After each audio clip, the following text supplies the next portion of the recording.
শাহজালাল বিমানবন্দরে আগুনে আহত আনসার সদস্যদের নেওয়া হয়েছে কুর্মিটোলা জেনারেল হাসপাতালে। সেখানে আছেন সহকর্মী সাইফুল রুদ্র। সরাসরি যাচ্ছি তার কাছে।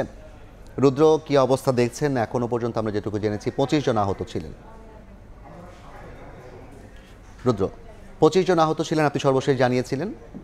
আপনাদেরকে জানিয়েছিলাম কুর্মিটোলা জেনারেল হাসপাতালের সবশেষ অবস্থা। এই মুহূর্তে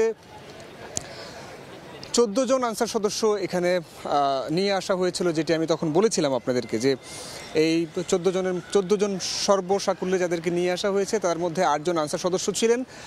এর মধ্যে একজন ফায়ার সার্ভিসের সদস্য ছিলেন এবং 2 জন ছিলেন স্বেচ্ছাসেবক।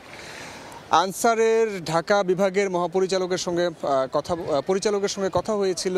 তিনি আমাদেরকে যেমনটা জানিয়ে গেলেন, উনি হাসপাতাল পরিদর্শন এসেছিলেন। তো হাসপাতাল পরিদর্শন শেষে উনি আমাদেরকে জানালেন যে সর্বমোট আনসার সদস্য আহত হয়েছেন 23 জন। তার মধ্যে 8 জন ভর্তি আছেন কুর্মিটোলা জেনারেল হাসপাতালে, বাকি 10 জন চিকিৎসা নিচ্ছেন সম্মিলিত সামরিক হাসপাতাল ঢাকা ক্যান্টনমেন্টে, এবং বেসামরিক যে নাগরিকরা আছেন তারাও এখানে ছিলেন। এই মুহূর্তে যেটি আমি খবর পেলাম সেটি হচ্ছে যে 8 জন এখানে চিকিৎসা নিচ্ছিলেন সেই 8 জন শারীরিকভাবে পুরোপুরি সুস্থ আছেন। খুব বড় ধরনের কোনো ক্ষতির মুখোমুখি তাদেরকে হতে হয়নি। যে সকল পরীক্ষা নিরীক্ষা করার কথা ছিল, এক্স রে এবং রক্ত পরীক্ষা, সেগুলো করা হয়েছে এবং সেই পরীক্ষার পর চিকিৎসকরা নিশ্চিত হয়েছেন যে তাদের হাসপাতালে অবস্থানের কোনো প্রয়োজন নেই, এবং যেহেতু হাসপাতালে থাকার প্রয়োজন নেই সেহেতু তাদের সবাইকে ছাড়পত্র দেওয়া হয়েছে। কিছুক্ষণ আগে তারা হাসপাতাল ছেড়ে চলে গেছেন, তাদের ব্যারাকে ফিরে গেছেন কেউ বা তাদের বাড়ি চলে গেছেন। এবং চিকিৎসকরা যেটি জানিয়েছেন যে এখন বাকি কিছুদিন, হয়তো 2-4 দিন তাদেরকে একটু বিশ্রামে থাকতে হবে। মানসিক যে একটা ধকল গেছে তাদের এবং যে একটা ট্রমার মধ্যে ছিলেন সেখানে আগুন নিভাতে গিয়ে, তো সব কিছু মিলে তাদেরকে একটা বিশ্রামে থাকার পরামর্শ দিয়েছেন।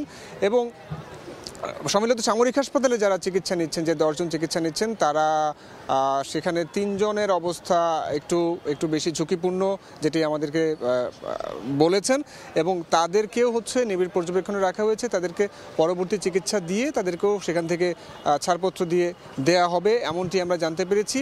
এখানে এই মুহূর্তে 1 জন স্বেচ্ছাসেবক ভর্তি আছেন। তার ব্যাপারটি আগামীকাল নাগাদ তারা নিশ্চিত হতে পারবেন যে তার কি অবস্থা। যদি তিনিও সুস্থ থাকেন তাকেও হাসপাতাল থেকে ছাড়পত্র দিয়ে দেওয়া হবে। তো এই ছিল কুর্মিটোলা জেনারেল হাসপাতাল থেকে আমার কাছে সবশেষ তথ্য। সরাসরি যুক্ত ছিলাম কুর্মিটোলা জেনারেল হাসপাতাল থেকে।